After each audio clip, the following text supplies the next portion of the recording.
So guys welcome back to micro classes. हमारी Meerut university और Saharanpur university की बीएड की क्लासेस चल रही हैं। आज का हमारा टॉपिक है contemporary India and education. Contemporary India की यह 6th क्लास है। आज का हमारा सब्जेक्ट है वुड का घोषणा पत्र जो 1854 में आया था। इंपॉर्टेंट है ये। अगर बीएड एग्जाम की बात करें हम दोनों यूनिवर्सिटी के लिए, लॉन्ग में आता है 16 नंबर में और काफ़ी इंपॉर्टेंट टॉपिक है। अब वुड का घोषणा पत्र क्या था, क्या विशेषताएं थी, क्या गुण दोष थे, यह सब हम इस सेशन में कवर करने वाले हैं। आज का हमारा टॉपिक है वुड का घोषणा पत्र, जिसे हम वुड्स डिस्पैच बोल देते हैं। 1854 में आया था। ये हमारे वुड साहब थे, जिनका पूरा नाम अगर हम जानना चाहें तो चार्ल्स वुड था। अब इस घोषणा पत्र के बारे में थोड़ा सा पढ़ लेते हैं।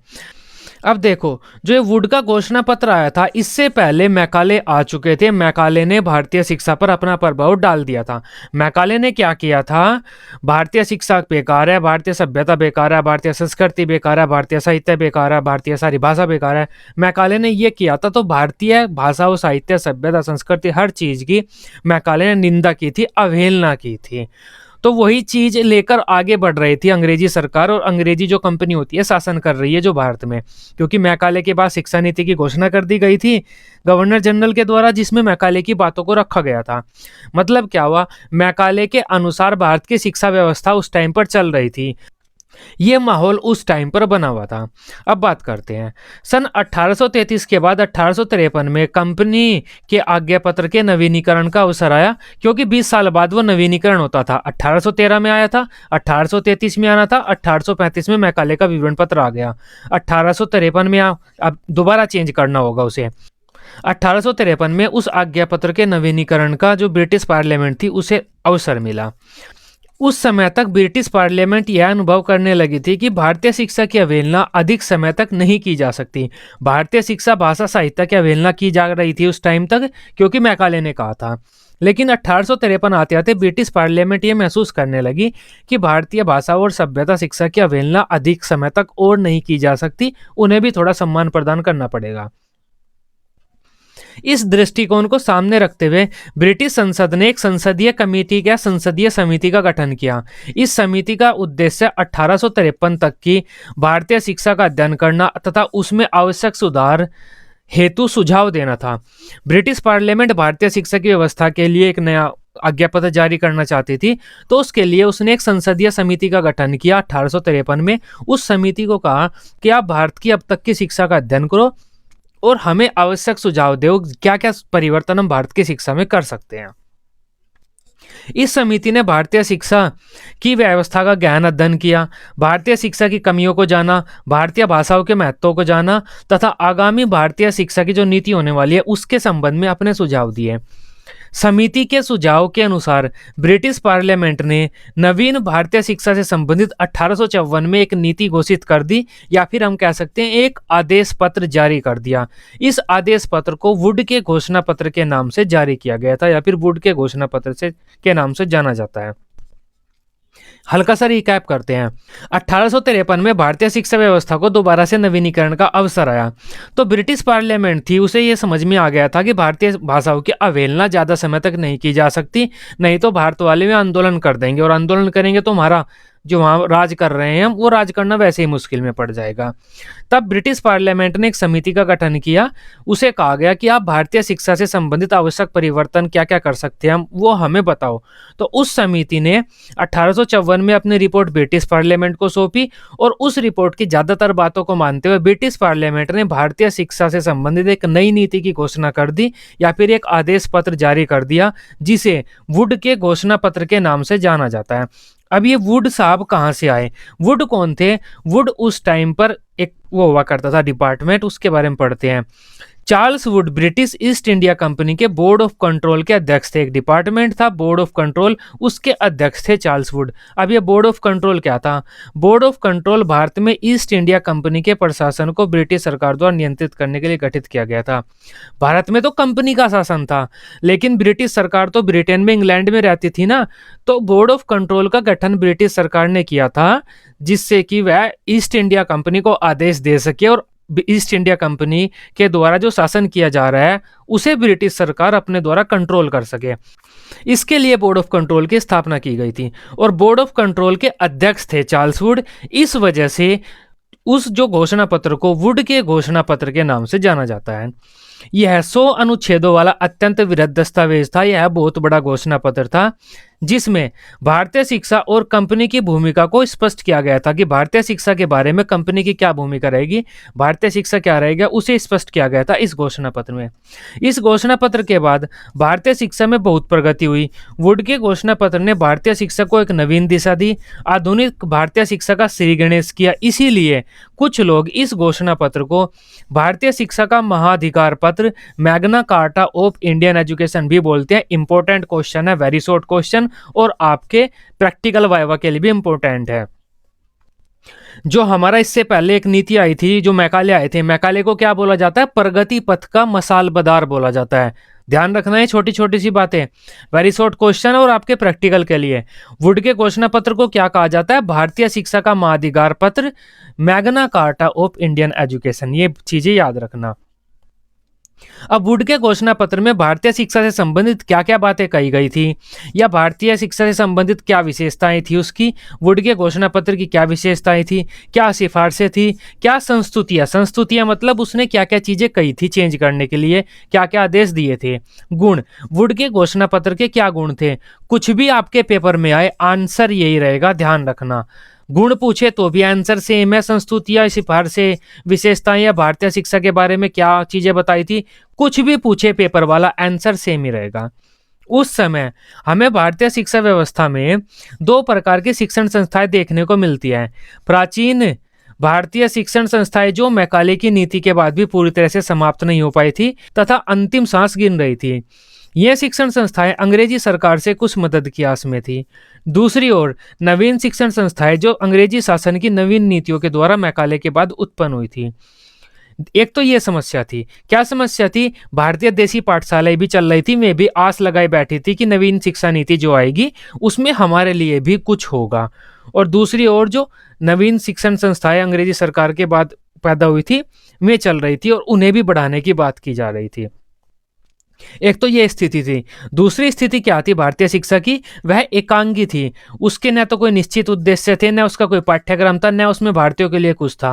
वह शिक्षा केवल भारत में अंग्रेजी की बढ़ती मांग को पूरा करने के लिए तथा भारत में अंग्रेजी जो ऑफिस होते हैं उनके बाबुओं को पैदा करने के लिए थी। तो इस तरह से भारतीय शिक्षा की व्यवस्था थी। जो भारतीय शिक्षा भारत के लिए नहीं थी, कुछ देसी पाठशालाएं वगैरह भी चल रही थी जिनका पता नहीं था आगे बढ़ेंगी या खत्म होंगी, क्या होगा। तो इस तरह की कुछ व्यवस्था थी। वुड के घोषणा पत्र ने इन सभी भारतीय समस्याओं को दूर करने के लिए निम्न सिफारिशें की। क्या सिफारिशें की? ये 15 सिफारिशें की थी। ये हेडिंग आपको रटनी पड़ेंगी, चाहे कैसे ही रटो, ये हेडिंग आपको रटनी पड़ेंगी। रटो इन हेडिंगों को। ये 15 हेडिंग है, काफी इंपॉर्टेंट हेडिंग है, यही आपको वहां पर लिखनी होंगी। 15 हेडिंग है ये, कोई 10 या 12 हेडिंग तो आपको पेपर में लिखनी होंगी अगर आप वुड के बारे में लिख रहे हैं तो। इन हेडिंग्स को एक एक करके देखते हैं हम, वुड ने अपने घोषणा पत्र में क्या बताया है।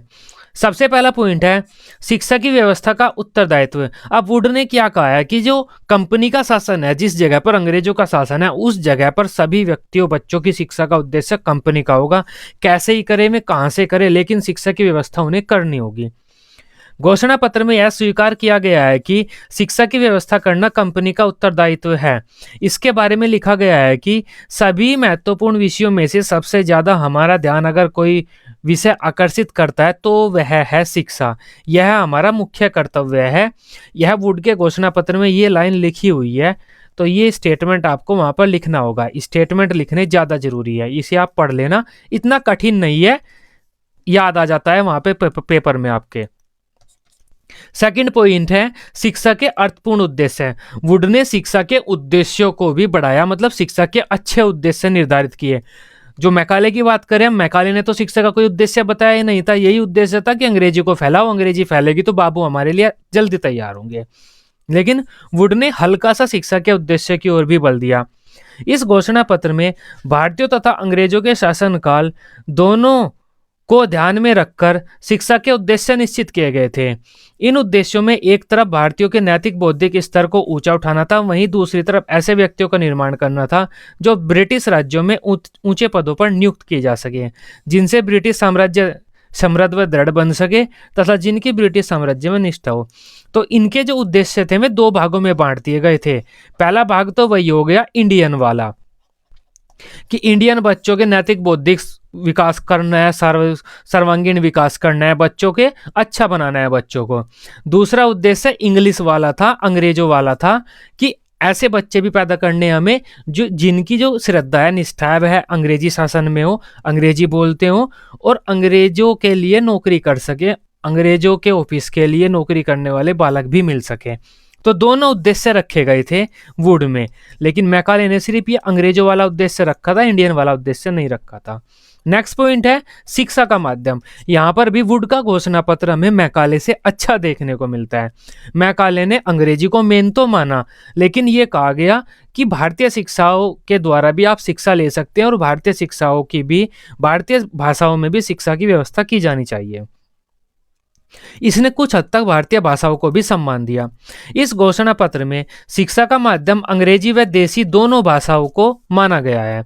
घोषणा पत्र में यह बात बताई गई है कि अंग्रेजी भाषा के माध्यम से केवल उन्हीं लोगों को शिक्षा प्रदान की जाए जो अंग्रेजी का ज्ञान रखते हो तथा जिसमें कि इस भाषा द्वारा यूरोपीय साहित्य और ज्ञान की शिक्षा प्राप्त करने की क्षमता हो। ऐसा कोई व्यक्ति या बालक जिसे अंग्रेजी भाषा का ज्ञान हो या फिर अंग्रेजी भाषा में ज्ञान लेने की क्षमता हो, उस बालक को तो अंग्रेजी में शिक्षा प्रदान की जाए। अन्य व्यक्तियों के लिए भारतीय भाषाओं को ही शिक्षा का माध्यम माना गया है, पर साथ ही यह भी स्पष्ट किया गया है इन भाषाओं द्वारा भी यूरोपीय साहित्य, ज्ञान, विज्ञान की शिक्षा प्रदान की जाए। वुड ने क्या कहा है, जो बालक अंग्रेजी में शिक्षा प्राप्त कर सकता है उसे तो अंग्रेजी में शिक्षा प्रदान की जाए, अंग्रेजों की प्रदान की जाए, जो ब्रिटिश साहित्य है, ब्रिटिश ज्ञान विज्ञान है, उसकी शिक्षा प्रदान की जाए।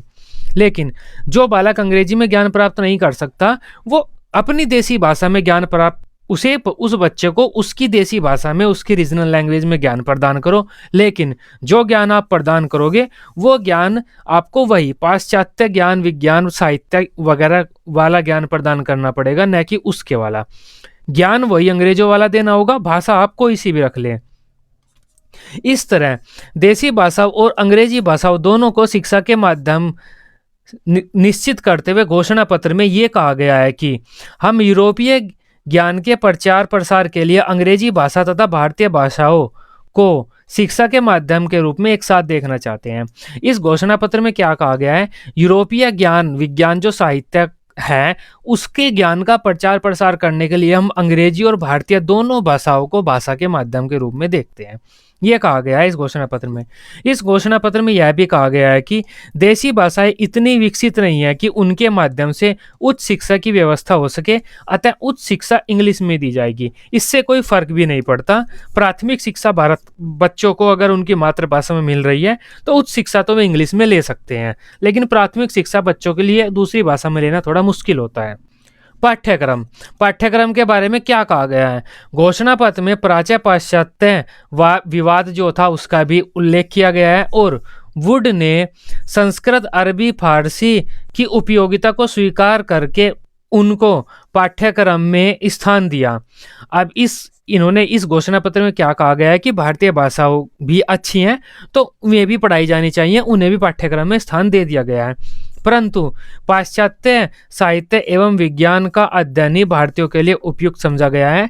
भारतीय भाषाओं को तो स्थान दे दिया पाठ्यक्रम में, लेकिन भारतीय जो पहले सिलेबस हुआ करते थे में जो वो हुआ करते थे धर्म से संबंधित में नहीं आए। भारतीय भाषाओं को पढ़ा सकते हैं हम, बाकी का जो ज्ञान है वो सारा पाश्चात्य वाला दिया जाएगा। इस आज्ञा पत्र में मैकाले की भांति भारतीय भाषाओं एवं भारतीय ज्ञान विज्ञान की निंदा तो नहीं की गई, पर निश्चय यही व्यक्त किया गया है कि हम भारत में जिस शिक्षा का प्रयास करना चाहते हैं वह ऐसी शिक्षा है जिसका लक्ष्य यूरोप में कला, विज्ञान, दर्शन शास्त्र एवं साहित्य का प्रचार प्रसार करना है। वही बात की गई है, बात मैकाले वाली ही है, लेकिन इन्होंने क्या किया, भारतीय भाषाओं को हल्का सा सम्मान दे दिया, भारतीय भाषाओं की निंदा नहीं की, लेकिन बात वही की कि जो पाश्चात्य ज्ञान विज्ञान है वही बच्चों को दिया जाएगा, थोड़ा बहुत अपनी भाषा में पढ़ सकते हैं, लेकिन पाश्चात्य ज्ञान विज्ञान साहित्य ही मेन है, है वही पढ़ाया जाएगा। जन साधारण की शिक्षा का प्रसार या फिर जन शिक्षा का प्रसार नेक्स्ट हेडिंग है। मैकाले ने क्या कहा था, जो अच्छे अच्छे उच्च परिवार है, उच्च समाज है, भारतीय उच्च लोग हैं, उच्च समुदाय है, उसकी शिक्षा की व्यवस्था करो। जो निम्न लोग हैं वे धीरे धीरे उच्च लोगों से अपने आप ही शिक्षित हो जाएंगे।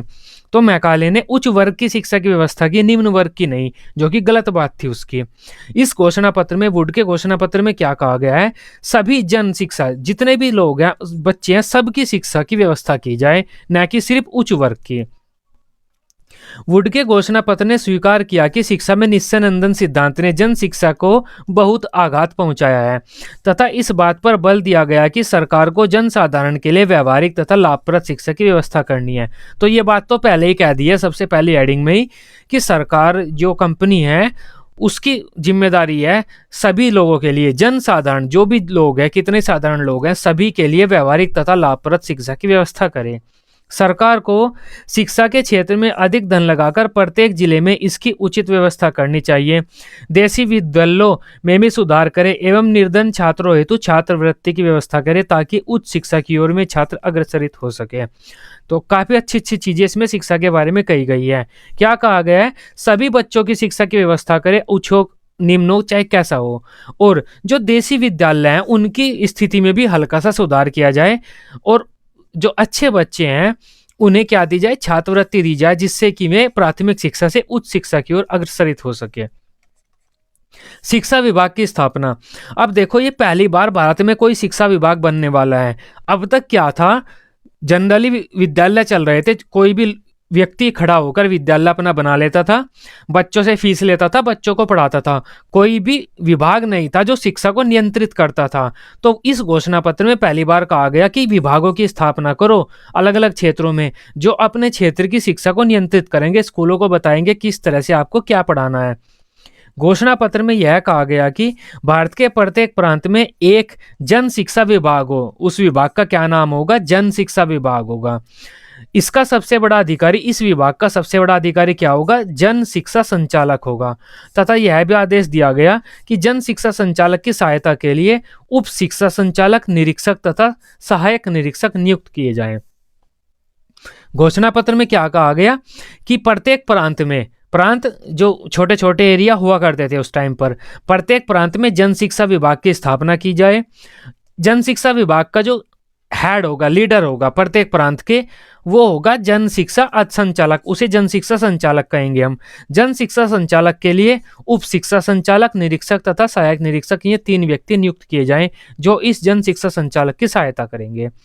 नेक्स्ट पॉइंट है क्रमबद्ध विद्यालयों की स्थापना। ये बात भी वुड ने बहुत अच्छी कही थी, इंपॉर्टेंट पॉइंट है, यहीं से हमारा क्रमबद्ध विद्यालय आए हैं। वुड ने क्या कहा कि एक स्कूल बन गया, वही स्कूल जो सिलेबस जो मर्जी वो पढ़ा रहा है, ऐसा नहीं होना चाहिए। क्रमबद्ध विद्यालय होने चाहिए। जिस तरह हम किसी ऊंचे स्थान पर जाने के लिए सीढ़ियों को चढ़ते हैं, धीरे धीरे एक एक सीढ़ियां चढ़ते हैं, तो उच्च शिक्षा की ओर जाने के लिए भी धीरे धीरे एक एक सीढ़ी होनी चाहिए। वुड ने क्या कहा कि इस तरह के स्कूलों की स्थापना की जाए।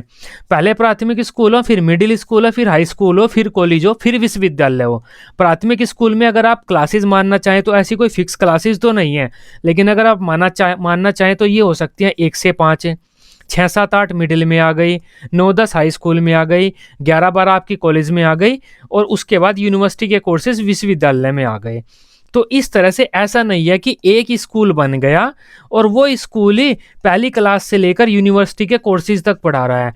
ऐसा मत बनाओ किसी भी स्कूल को, स्कूलों के लेवल बनाओ और लेवल वाले स्कूल स्थापित करो कि ये प्राथमिक स्कूल है, ये मिडिल है, ये हाई स्कूल है, ये कॉलेज है, ये विश्वविद्यालय है।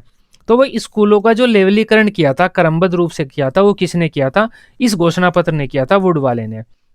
इस घोषणा पत्र में संपूर्ण भारत में क्रमबद्ध विद्यालयों ग्रेडेड स्कूल की योजना पर बल दिया गया। इस संबंध में यह कहा गया कि जिस प्रकार ऊंचाई प्राप्त करने के लिए हम एक एक सीढ़ी चढ़ते हैं, ठीक उसी प्रकार उच्च शिक्षा प्राप्त करने के लिए भी एक एक सीढ़ी होनी चाहिए। इस योजना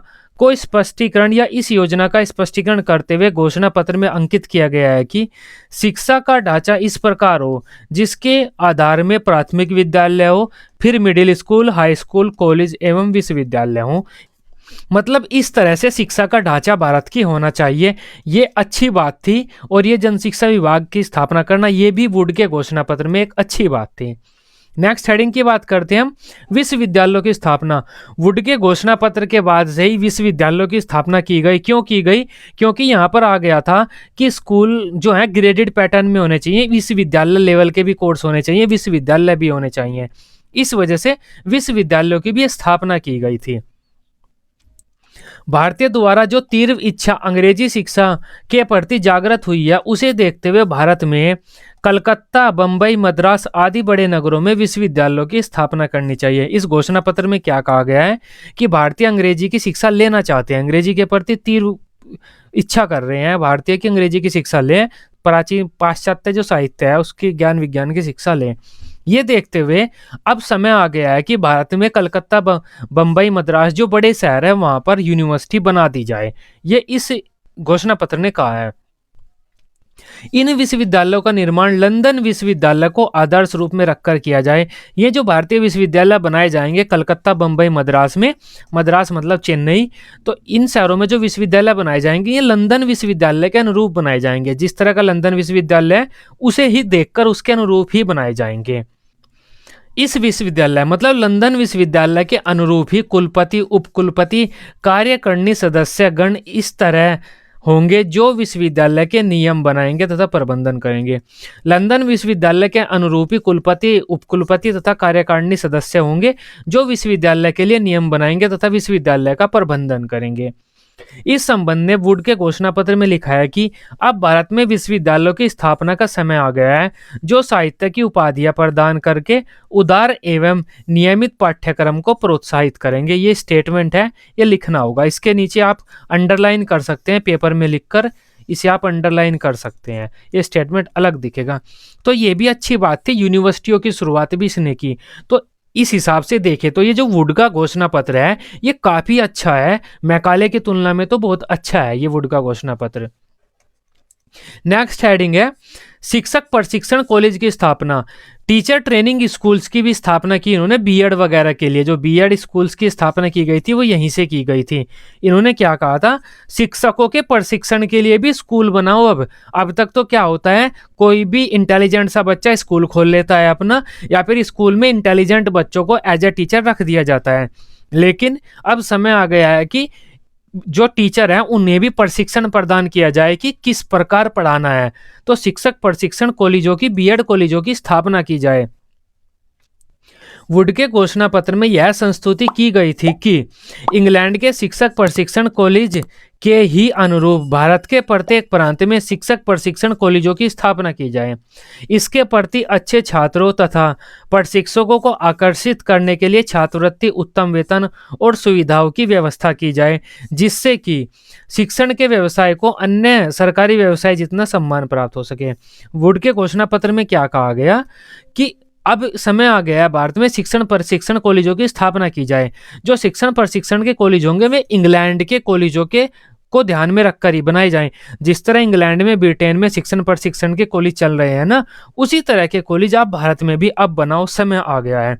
इन कॉलेजों के लिए अब अच्छे छात्र आए और अच्छे प्रशिक्षक आए इन कॉलेजों में, उसके लिए आपको छात्रवृत्ति देनी होगी, छात्रों को अच्छा वेतन देना होगा और सुविधाएं देनी होंगी छात्रों को और शिक्षकों को भी, प्रशिक्षकों को भी, जिससे कि छात्र और प्रशिक्षक इन कॉलेजों की तरफ बढ़े, प्रशिक्षण प्राप्त करें।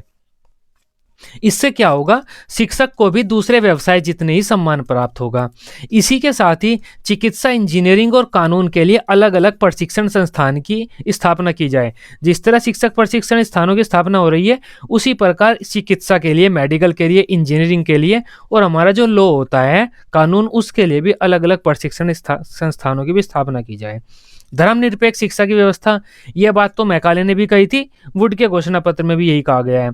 समस्त संस्कारी संस्थाओं में धर्मनिरपेक्ष शिक्षा के स्वरूप की व्यवस्था की जानी आवश्यक है। अन्य पुस्तकों के साथ धर्म ग्रंथ जैसे बाइबिल को भी पुस्तकालय में रखवा दिया जाए। जो भी छात्र स्वतंत्रता पूर्वक चाहें उसका अध्ययन कर सकें। स्कूलों के अवकाश के उपरांत छात्र उस धर्म ग्रंथ से के संबंध में अपनी जिज्ञासाएं अपने शिक्षकों से पूछकर शांत कर सकते हैं। क्या कहा है वुड ने?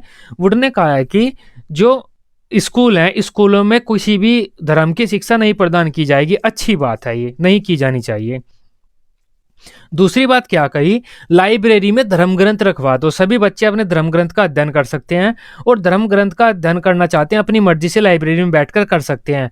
और स्कूल बंद होने के बाद, स्कूल का जो समय है उसकी समाप्ति के बाद बच्चे अगर चाहें तो अपने शिक्षकों से धर्म ग्रंथों के बारे में सवाल जवाब कर सकते हैं। तो ये एक अच्छा निर्णय था ये भी, वुड का जो ये घोषणा पत्र का था इसमें।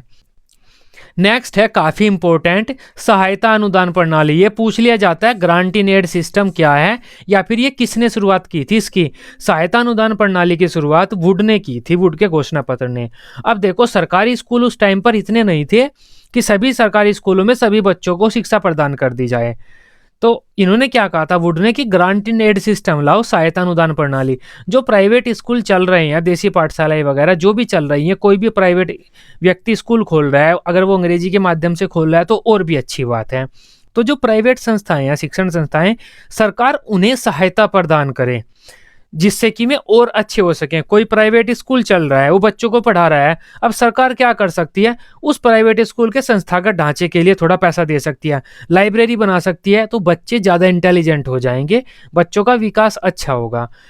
वहीं पर अगर सरकार अपना एक सरकारी स्कूल खोलेगी तो उसके लिए ज़्यादा खर्चा करना होगा, प्राइवेट वाले को थोड़े पैसे देकर ही इतना काम हो जाएगा। तो ये थी सहायता अनुदान प्रणाली, अनुदान दे दो प्राइवेट स्कूलों को जिससे उनकी सहायता हो जाएगी, ग्रांट इन एड सिस्टम। यह अनुभव किया गया कि भारत की विशाल जनसंख्या को शिक्षा प्रदान करने का संपूर्ण व्यय केवल सरकार वहन नहीं कर सकती, कि केवल सरकार पूरी बच्चों को शिक्षा देने का व्यय नहीं सहन कर सकती। घोषणा पत्र में सहायता अनुदान प्रणाली का सुझाव दिया गया है। घोषणा पत्र में यह भी कहा गया है कि प्रांतीय सरकारें इंग्लैंड की सहायता अनुदान प्रणाली का अनुसरण करें तथा शिक्षा के लिए पृथक पृथक अनुदानों की व्यवस्था करें। इससे शिक्षा की तीव्र प्रगति संभव है। सहायता अनुदान प्रणाली में निजी संस्थानों को भी वित्तीय सहायता प्रदान की जाती थी। एक तो यह था निजी सहायता प्रदान की जाती थी, निजी संस्थानों को वित्तीय सहायता। दूसरा यह भी था सहायता अनुदान प्रणाली में विशेष रूप से शिक्षा के लिए पैसे दिए जाते थे अलग से, कि ये पैसे हम शिक्षा में खर्च करेंगे। तीसरा यह भी था जो धनाढ्य परिवार थे, बिजनेसमैन व्यक्ति जो उस टाइम पर थे, उन्हें शिक्षा से जोड़ा जाता था। उन्हें कहा जाता था कि आप या तो कोई विद्यालय खोलो या विद्यालयों से जुड़ जाओ, उसमें दान वगैरह उसका सहयोग करो। तो ये इस तरह से सहायता अनुदान प्रणाली थी जो प्राइवेट स्कूल्स थे उनकी सहायता के लिए थी। ये स्त्री शिक्षा, अब स्त्री शिक्षा पर भी बल दिया गया था क्योंकि बौद्ध काल में और मुस्लिम काल में स्त्रियों की शिक्षा में काफ़ी गिरावट आई है। उस टाइम पर जो भारतीय समय था, मुस्लिम काल और बौद्ध काल, इसमें स्त्रियों की शिक्षा में काफ़ी गिरावट आई थी। तो स्त्री शिक्षा पर भी बल दिया गया है इस घोषणा पत्र में। इस घोषणा पत्र में बालिका विद्यालय खोलने की बात कही गई और स्त्री शिक्षा के महत्व को स्वीकारा गया। इस संबंध में क्षेत्रीय व्यक्तियों का सहयोग लेने की बात कही गई। घोषणा पत्र में उन भारतीयों की भूरी भूरी प्रशंसा की गई है जो स्त्री शिक्षा के प्रति सतर्क थे तथा अपनी पुत्रियों को उच्च शिक्षा के लिए प्रोत्साहित करते थे। स्त्री शिक्षा के विद्यालय, बालिका विद्यालय खोलने की बात की गई है इसमें, तथा ये कहा गया है कि क्षेत्रीय व्यक्तियों का आप सहारा लो, क्षेत्रीय व्यक्तियों से कहो कि आप बालिकाओं को पढ़ाने के लिए वो करो, प्रमोट करो, अपने एरिया में सबको कहो कि बालिकाओं को विद्यालय में भेजो, लड़कियों को भी पढ़ाओ। तथा उन व्यक्तियों की प्रशंसा की गई है जो बालिका शिक्षा को प्रोत्साहित कर रहे थे, तो उन व्यक्तियों की प्रशंसा की गई है इस घोषणा पत्र में। उन दानदाताओं की भी सराहना की गई है जो स्त्री शिक्षा के विकास हेतु दान दिए थे या दान दे रहे थे। साथ ही स्त्री विद्यालयों के लिए विशेष सरकारी अनुदानों की भी अनुशंसा की गई है। ये लाइन वही है दोनों हमारी सहायता अनुदान प्रणाली वाली, कि दानदाताओं से भी दान लिया गया था तो उनकी प्रशंसा की गई थी, तथा सरकार से कहा गया था कि स्त्री विद्यालयों के लिए, स्त्री शिक्षा के लिए अलग से अनुदान दो, आप सहायता अनुदान प्रणाली के तहत, या फिर अलग से दो, अनुदान दो, जिससे कि स्त्री स्कूल ज्यादा खुले, बालिका स्कूल। व्यावसायिक शिक्षा, अब व्यावसायिक शिक्षा पर भी बल देने जान लगी कि बच्चों को इस लायक शिक्षा दो कि वे बाबू न बने, अंग्रेजी जो ऑफिस है उसमें बाबू न बने, इस लायक बनाओ बच्चों को कि वे कोई ना कोई अपना एक बिजनेस कर सके या छोटा मोटा धंधा कर सके जिससे वे बेरोजगार न बैठे रहें। घोषणा पत्र में व्यावसायिक शिक्षा पर भी बल दिया गया तथा यह कहा गया कि प्रांतों में इस प्रकार के स्कूल और कॉलेज खोले जाएं जो भारतीय युवकों को विभिन्न व्यवसायों की शिक्षा दें। व्यावसायिक शिक्षा देने के लिए विद्यालयों की स्थापना के प्रमुख 2 उद्देश्य थे। इस घोषणा पत्र में क्या कहा गया, व्यावसायिक विद्यालय खोलो, जैसे ITI वगैरह ये होते नहीं, ये ट्रेनिंग वाले स्कूल ही तो होते हैं। ITI पास करो आप और कहीं पर भी अपना छोटा मोटा व्यवसाय खोल के कोई हल्की फुल्की नौकरी करने लगो। तो व्यावसायिक विद्यालय खोले जाएं जिसमें बच्चों को छोटे छोटे व्यवसायों की जानकारी दी जाए कि कैसे व्यवसाय किया जाना है, कैसे आप व्यवसाय करके अपना खर्चा चला सकते हैं। इसके 2 फायदे होंगे। क्या फायदे होंगे? पहला तो ये फायदा होगा, व्यावसायिक शिक्षा प्राप्त करने के उपरांत भारतीय युवक बेकार नहीं रहेंगे तथा उनको किसी न किसी व्यवसाय में काम मिल जाएगा, वे काम करने लगेंगे, पैसा कमाने लगेंगे। इसका फायदा तो ये होगा, वे बेकार के आंदोलन में भाग नहीं लेंगे क्योंकि वे अपना पैसा कमा रहे हैं, धंधा चल रहा है उनका। दूसरा पॉइंट ये होगा, व्यावसायिक शिक्षा प्राप्त करने के उपरांत बच्चों को सफलतापूर्वक आसानी से नौकरी मिल जाएगी जिससे वे सरकार का एहसान मानेंगे तथा सरकार के स्वामी भक्त बनकर रहेंगे कि सरकार ने हमें ऐसी शिक्षा दी कि हमारी नौकरी लग गई, तो अंग्रेज सरकार बढ़िया है। तो ये 2 उद्देश्य माने गए। नौकरी लग जाएगी तो वे अंग्रेजों के भक्त हो जाएंगे और बेकार नहीं रहेंगे, तो आंदोलन वगैरह भी नहीं करेंगे। इस वजह से व्यावसायिक शिक्षा की शुरुआत की जाए। मुस्लिम शिक्षा, अब मुस्लिम शिक्षा की हालत बहुत खराब थी क्योंकि मुस्लिम धर्म में लौकिकता पर ज़्यादा बल दिया गया, आध्यात्मिकता पर कम बल दिया गया है।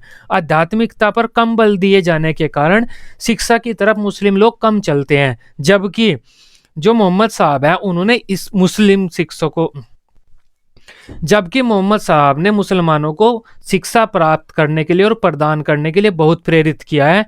मुख्य रूप से उन्होंने यही बात कही है मुसलमानों को कि आप शिक्षा लो, पढ़ो और पढ़ाओ बच्चों को। फिर भी मुस्लिम शिक्षा पीछे रह गई। घोषणा पत्र में मुस्लिम शिक्षा के प्रति सहानुभूति व्यक्त की गई है और कहा गया है कि यह अत्यंत दयनीय स्थिति में है। घोषणा पत्र में मुस्लिम शिक्षा की स्थिति पर विचार करते हुए कंपनी के कर्मचारियों से अपील की गई है कि वे इसे इस तरफ विशेष रूप से ध्यान दें तथा इसके विकास हेतु विशेष ध्यान दें या इसके विकास हेतु उचित कदम उठाएं। ये आप यहाँ पर लिख सकते हैं। 15वां पॉइंट है छात्रवृत्तियों की व्यवस्था। इस घोषणा पत्र में उत्तम व प्रतिभाशाली छात्रों के लिए छात्रवृत्तियों की व्यवस्था की गई तथा कहा गया कि योग्य छात्रों को छात्रवृत्ति प्रदान की जाए जिससे निर्धन तथा योग्य छात्र शिक्षा ग्रहण कर सकें।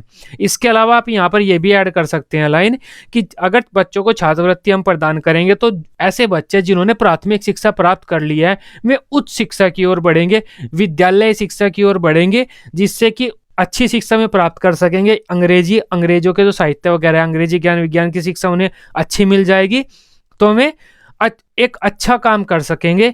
जो अंग्रेजों के ऑफिस होते हैं या अंग्रेजों के लिए एक अच्छा कर्मचारी, अच्छा बाबू मिल जाएगा।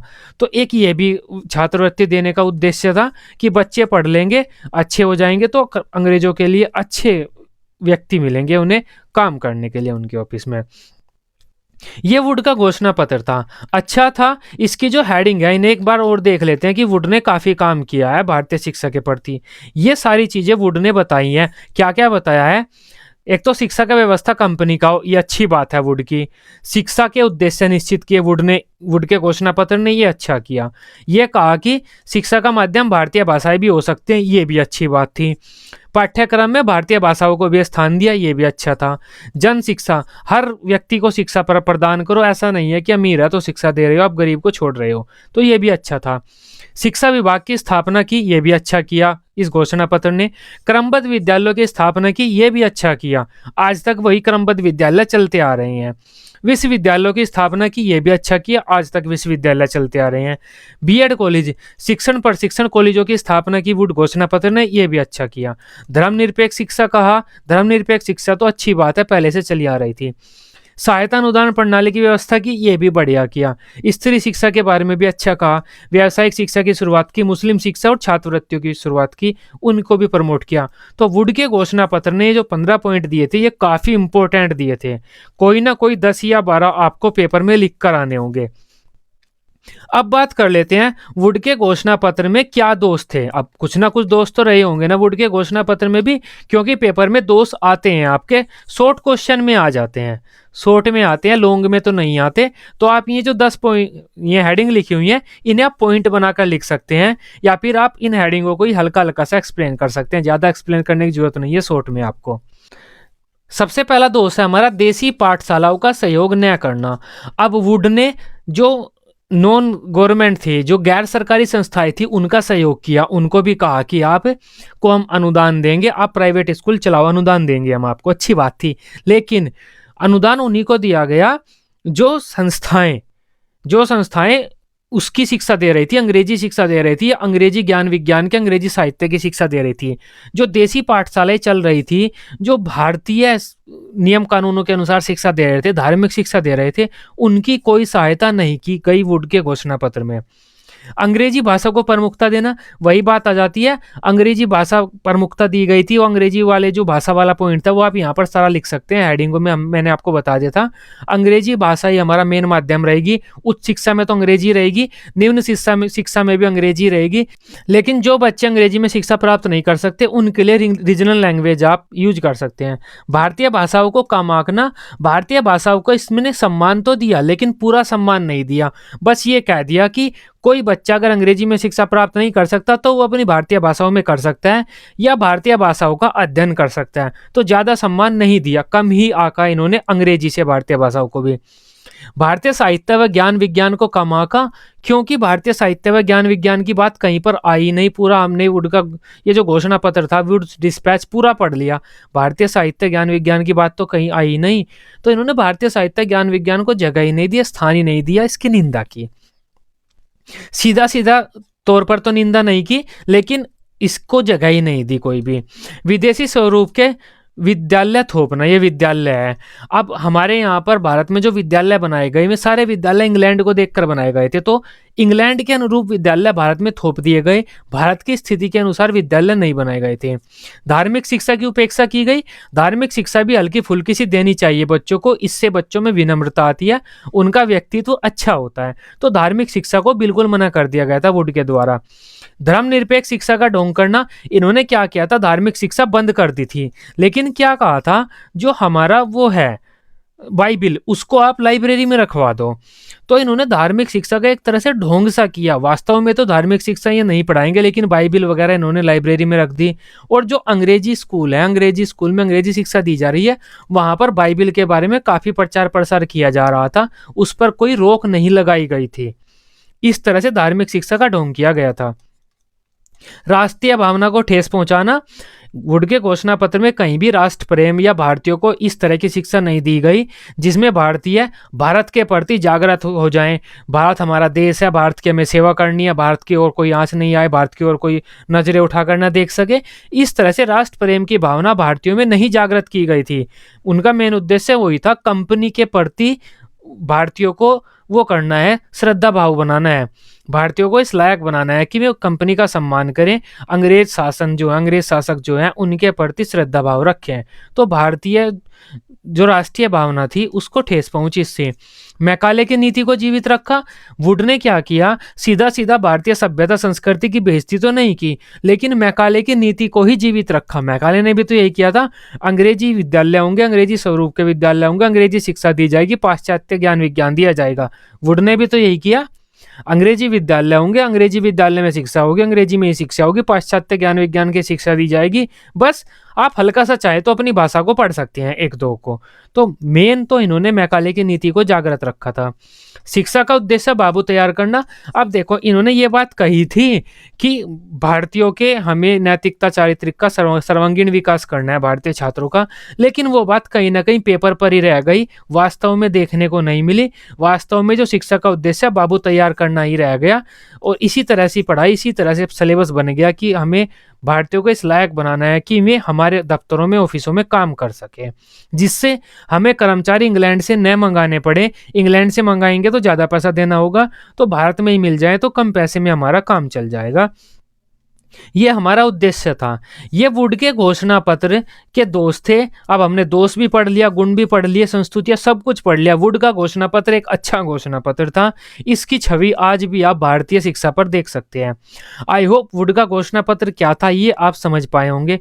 वीडियो अच्छी लगी हो, आप इसे अपने बीएड ग्रुप में दोस्तों के साथ शेयर कर सकते हैं। बीएड की इसी तरह से सभी सब्जेक्ट की रेगुलर क्लासेस लेने के लिए आप इस चैनल को सब्सक्राइब कर सकते हैं। Till then, bye bye, take care.